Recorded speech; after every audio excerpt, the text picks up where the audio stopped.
with our USBE meeting. Are we ready? Not USBE. Sorry, USDB meeting. So let's go ahead and take a roll call so that we know that we've got enough board members here to begin, that we've got a quorum. We're going to go ahead and, if you're online, I'm going to go ahead and call Sarah Rill. Here. Randy Booth. Randy will be here in a minute. I think he was grabbing some to eat. Oh, he is. Okay. Oh, there he is. Board Member Booth is here. Christina Bagas. Yes, ma'am. Natalie Klein. Okay. Cindy Davis.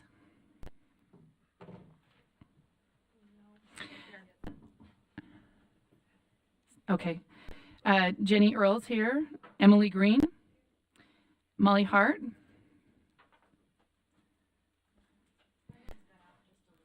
Okay. Joe Carey. Oh, okay. Leanne Wood. Matt Hymas. Carol Lear. Jim Moss will be here in just a minute. And Kristen Norton. Brent Strait. Here. Okay. Do we have enough to start then? Yeah. Did that give us 8? 1, 2, 3, 4, 5, 6. Okay. Yep, we do. All right. Just keep an eye if we've got any that join us. So, as authorized by Utah Code 52.4, this meeting is being held electronically with an anchor location at the Utah State Board of Education offices. The public may also attend electronically. And we're going to go ahead and get started with our Utah School of the Deaf and the Blind. And we do have one public comment. Is this online or? Okay. All right. Sarah, do you want to come up? Sarah Erb, is that right? Am I saying the name right? Yeah, come on up and make public comment. We usually do. There's our timer, 2 minutes. So, okay.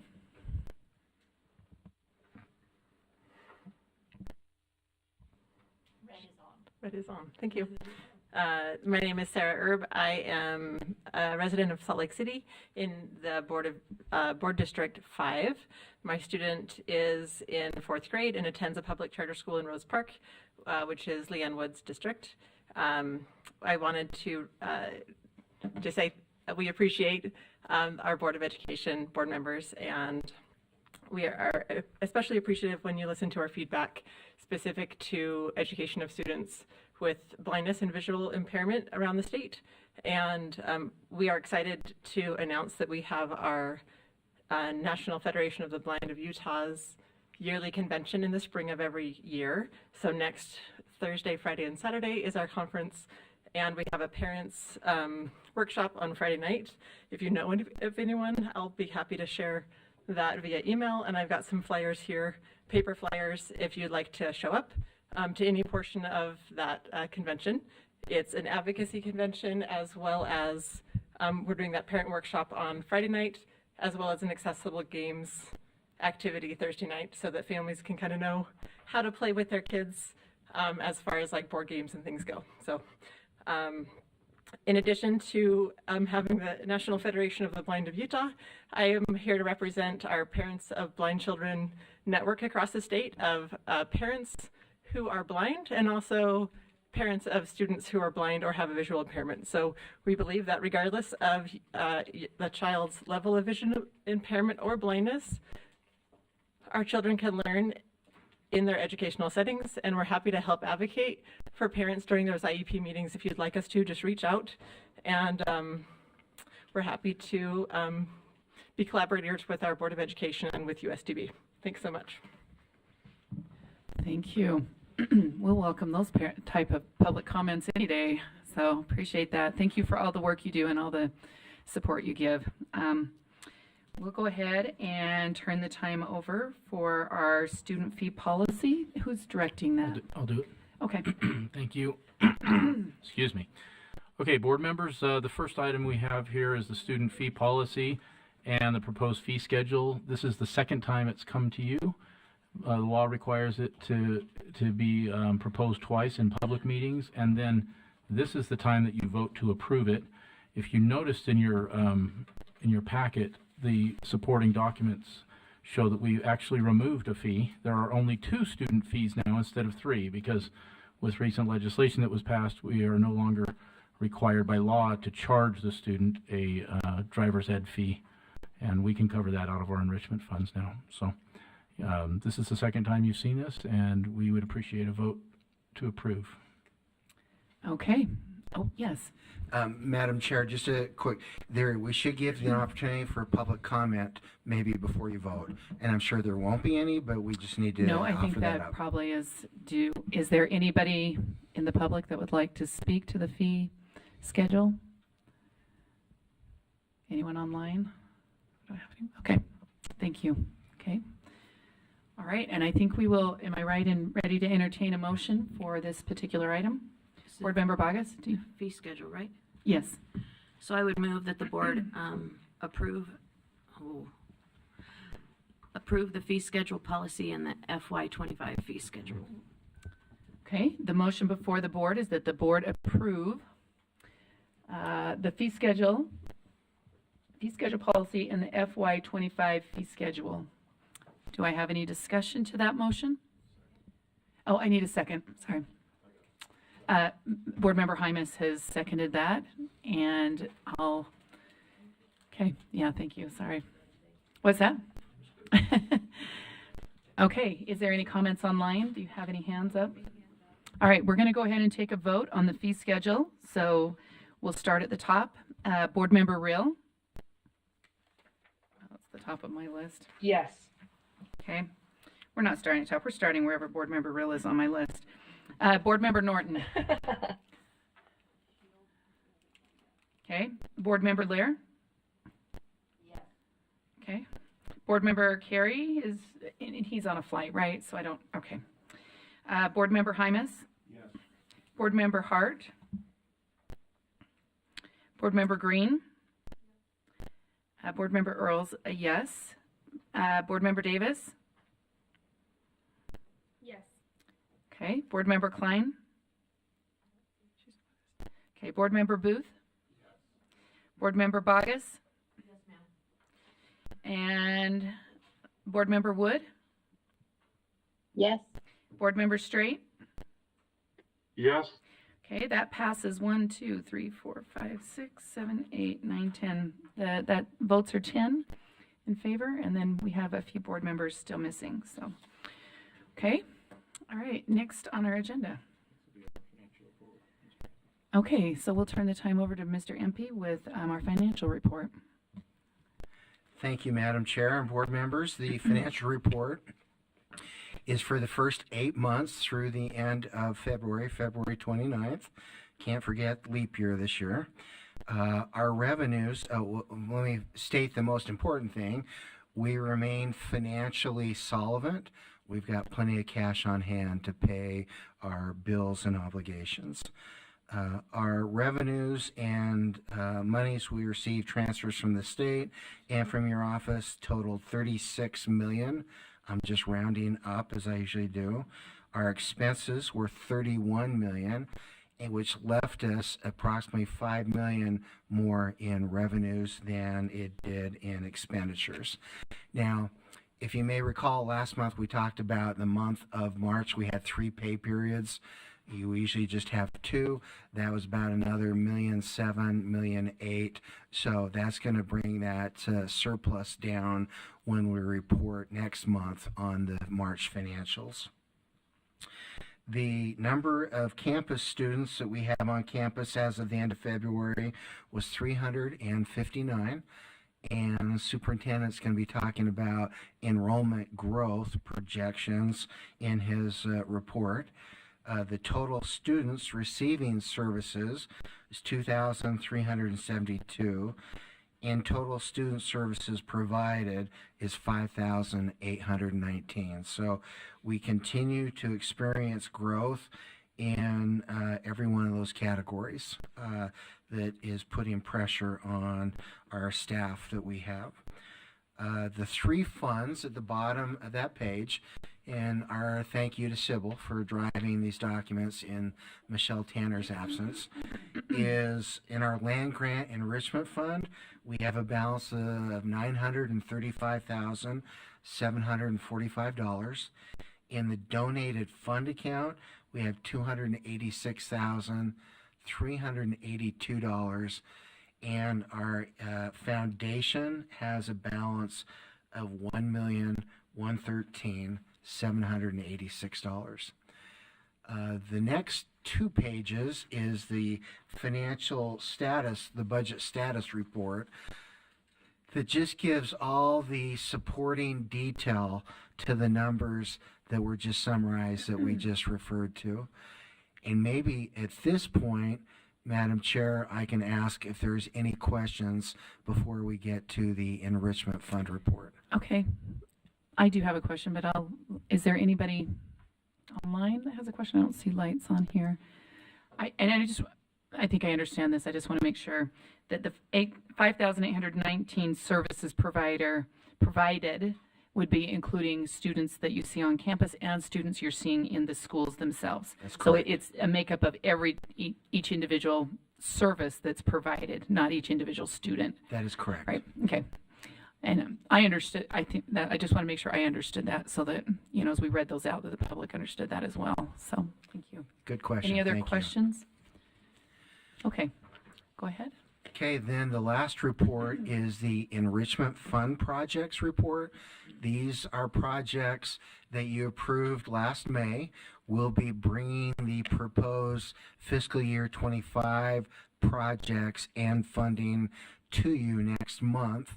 Our advisory council is putting together a subcommittee to be able to review the projects for fiscal year 25. They, as you may remember, will make a recommendation to you for your review and approval next month.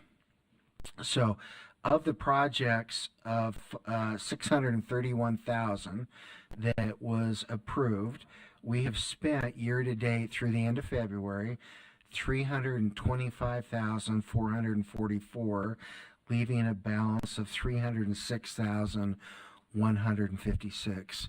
And I may mention we've got a lot of trips being planned and being executed. Dr. Michelle Tanner's on one right now on that second line on the study abroad to Egypt. Susan, you have your trips coming up next month? In May and June. So we'll be drawing down a large part of that remaining 306,000. So that is the financial presentation report for the month of February, Madam Chair. If there's any questions, we'd be happy to answer them. Okay, Board Member Bogus, you have a question? Thank you. I totally forget your last name. I am so sorry.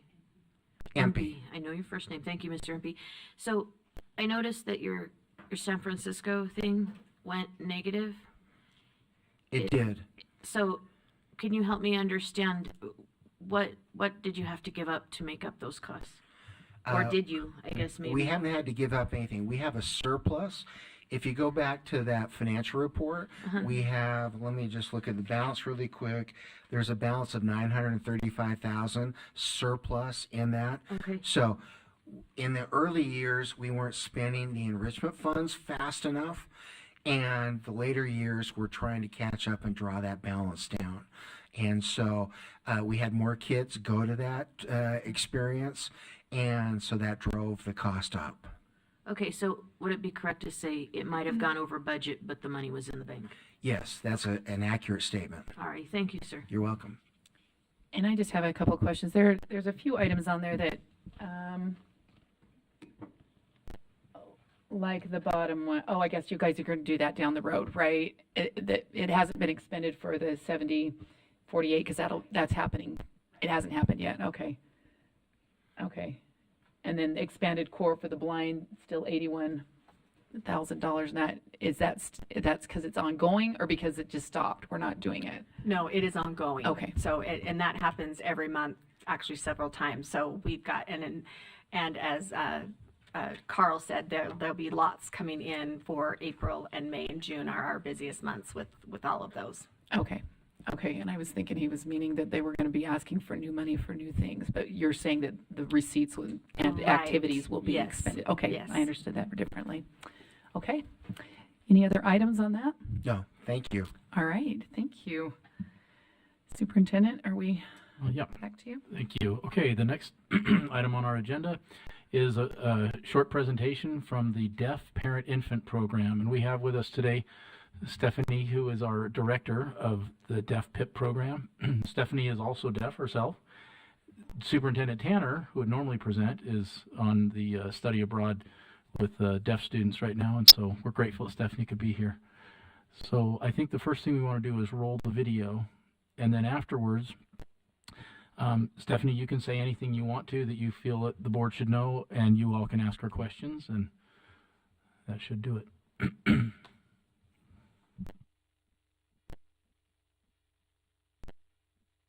Stephanie, if you want to, you can push your speaker thing and it will come on in front of you. There you go.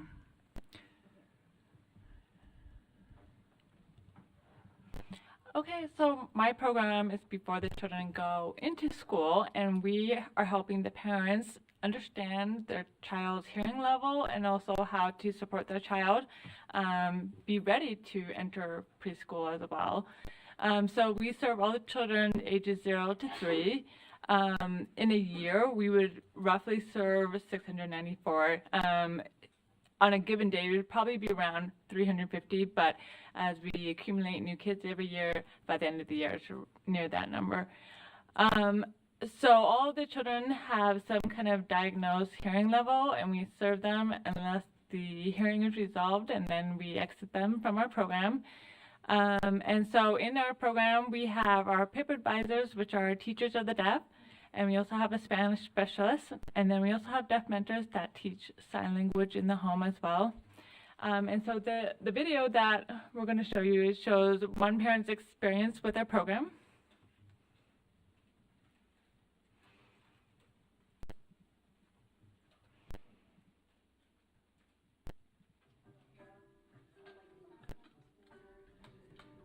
Here at the Utah Schools for the Deaf and Blind in the Parent Infant Program, we provide a wide range of services for families that have children that are deaf or hard of hearing. We provide a parent advisor, a deaf mentor if they would like, listening and spoken language therapist if they choose. Also, toddler groups are offered for children 18 months and older, and play groups are offered to all the families in our programs in their different regions that they live in. The Parent Infant Program serves families and their deaf child from birth to the age of 3. We are unbiased and guide by your side. We provide all of the tools and all of the resources and information that families and their deaf child need. One of the main roles of a parent advisor in the home with families is to help families really understand the importance of language development during the early years of life. We know that at this time in life, the child's brain is on fire and it's ready to go, it's ready to learn language.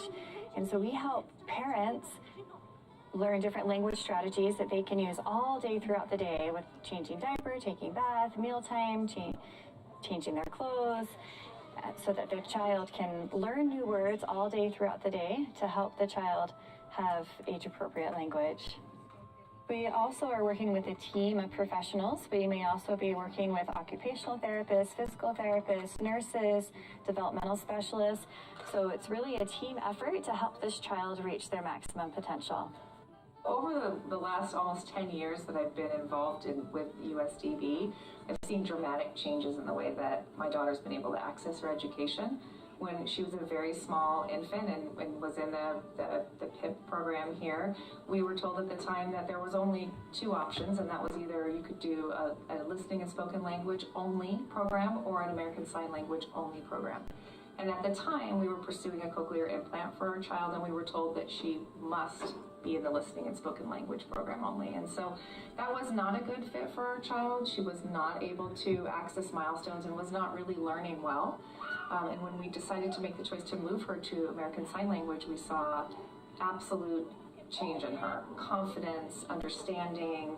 She was able to really come into who she was. And at the same time, we actually saw her speech increase without getting that same direct speech education. And so for us, what we really would have loved to have is what is available now. And there's a hybrid program offering children the opportunity to have listening and spoken language and American Sign Language in a program. And I feel like that would have benefited our child tremendously. And I'm very happy to see that we're offering that for children in Utah. It's really great to see families that are using all the communication tools in the toolbox. I recently had a family who exited the program, and it was so fun to see her listening spoken language skills develop as she practiced with her listening therapist, and she used her cochlear implants. And it was also so fun to see her sign language skills develop as she worked with her deaf mentor. And now, as a young 3-year-old girl, she's bilingual. She can use spoken language with family members that may not know American Sign Language, and she can also use American Sign Language with her deaf and hard of hearing peers. So one of the things that I've learned in my experience within the Parent Infant program, I've been a parent advisor for almost 20 years now, and have seen hundreds and hundreds of families come into the program and exit the program. And one of the things that's absolutely critical is for a parent advisor to really remain neutral and unbiased, and to really support the family needs and the family goals, the family desires, and how they want to communicate with their child. So we support all methods of communication with families, and I have seen over the years something that's been exciting for me to see is that really several different combinations of these communication tools work for each family. It depends on their family needs, their family goals, their family values. So it's really important for me to remain unbiased and neutral, and to support the family in their own journey in discovering the best way to communicate with their child that is deaf or hard of hearing. And that's it for the video. Does anyone have any questions for me?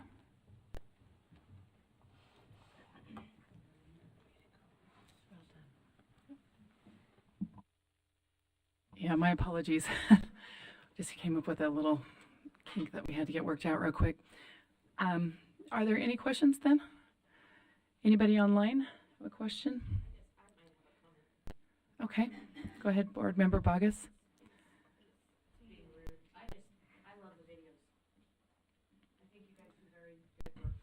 Put your thing on so we can hear it. Oh.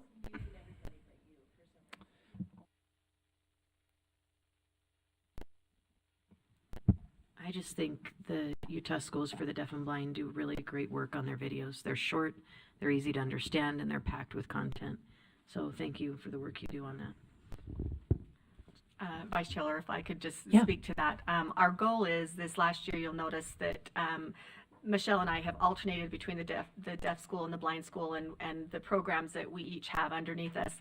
And we have that accumulated in a Prezi so that we can share that with stakeholders, various stakeholders, and also give presentations just that are that explain well, but also show what's going on. And so we appreciate that feedback, because that was the goal, and we want it to be short, because if they're too long, it gets to the point where there's too much information. So thank you. Yeah, and we did ask for that to happen. We wanted to provide our board members with enough information. They feel like they were, understanding the different programs that took place. And then if they wanted to ask additional questions, the nice thing is people can go back and watch them later too, right? So it's that, an education piece component as well as a informative for board members and stuff. So thank you so much. Appreciate it. Go ahead. I have one comment, and just to remind the board, part of the reason that we have a lot of success later with students is because we have the PIP programs also. In most states, the Department of Health covers the parent-infant stage, preschool, and then they come into preschool or school later on. And we have it arranged that way here too, but they just contract with us to do it when the child is deaf or blind. And so it's really just so fortuitous that it's been set up that way, and whoever was smart enough to do that long before my time really deserves a lot of credit.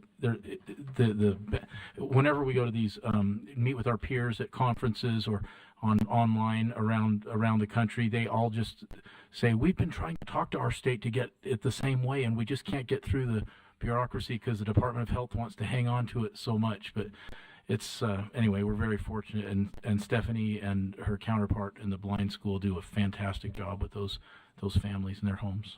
So thanks. Thank you. Do you want to, we'll turn the time over to you for your Okay. Yeah, the comments, last item too. on our agenda is just the superintendent report.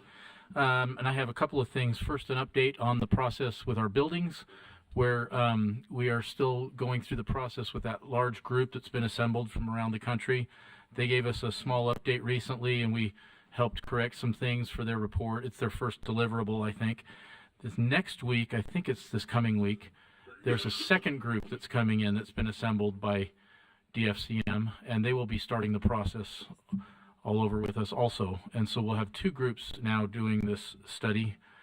And that's the update for now. No final deliverables yet, but we anticipate that probably by the end of the school year, I'm guessing, roughly.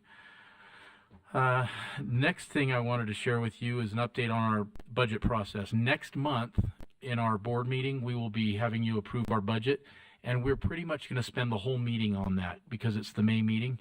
And so I don't think we're going to be bringing other presentations and things in, so that you will have the time to ask any questions and dig in deeply. Or you could take like 1 minute and just vote to approve it and not look through it, but that wouldn't be responsible.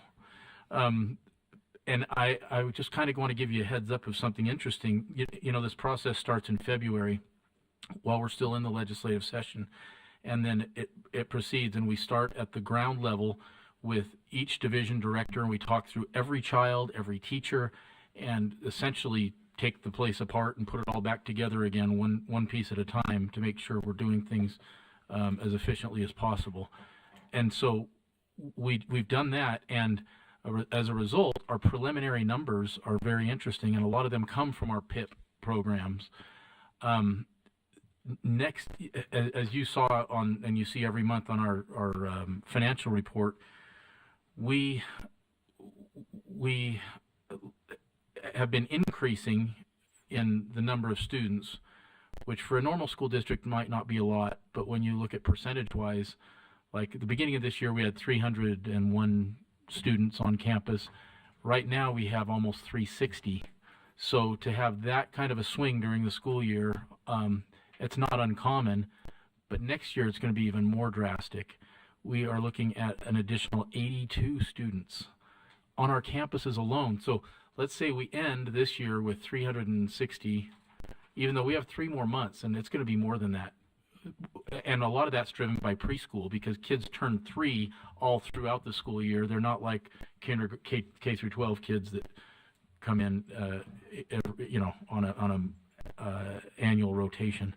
But if we add the anticipated 82 students to 360, that's like 440 kids this year. And if you look at that, that's a significant increase. So we're going to be, sure would have been nice if we had these buildings built that we had funded 2.5 years ago, but that's still sort of dragging out. And so we will be adding some staff. We'll have those exact numbers for you. Probably, we're thinking right now roughly 10 staff members that we'll need, but this next month, before we bring you the official budget to approve, we'll have all those numbers nailed down. And some of the reasons for the sharp increase this year that we looked at, just in case you're wondering, we've had some immigration. Like just in the past year and a half, we've probably had 10 students just at our Salt Lake campus that have come from one country in South America, from Venezuela. That's been a large, but we've had others as well.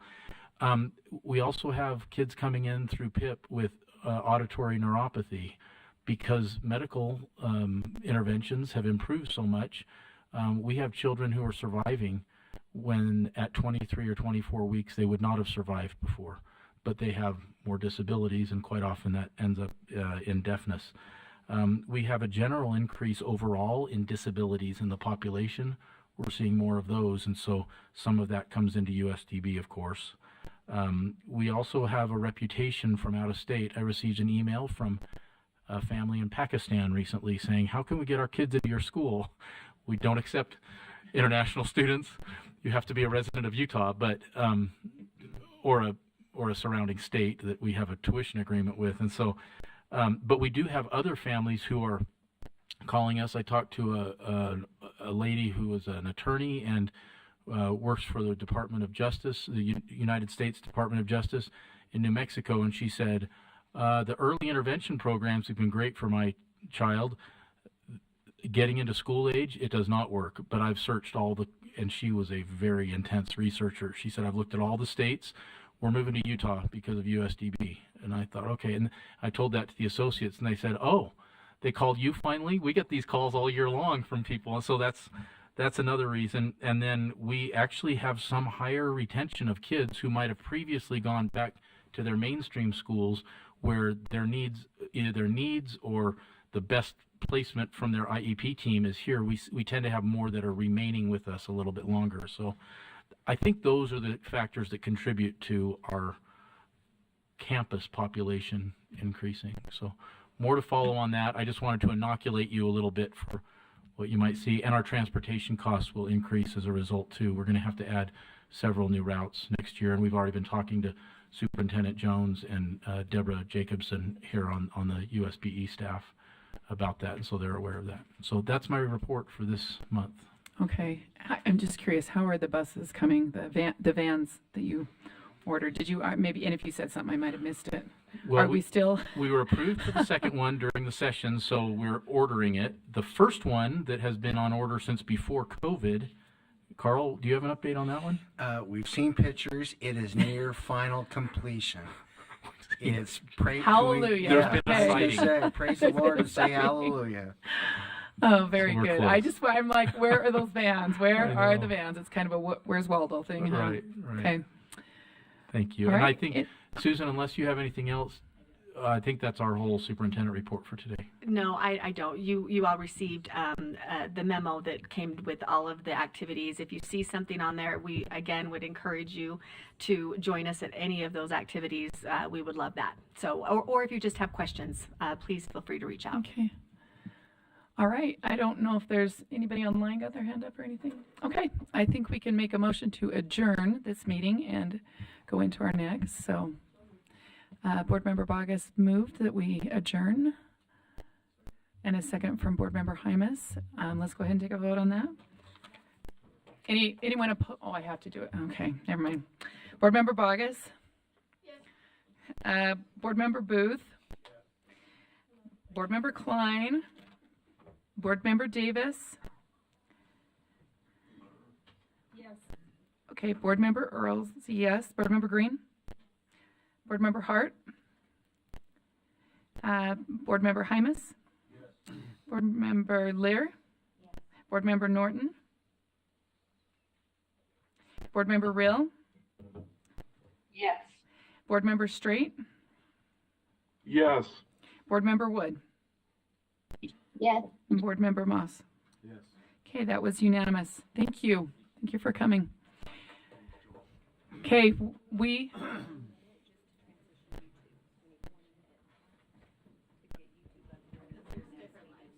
Oh, got you. Okay, so we're going to just take a break so that they can get the YouTube going up from the two different live streams.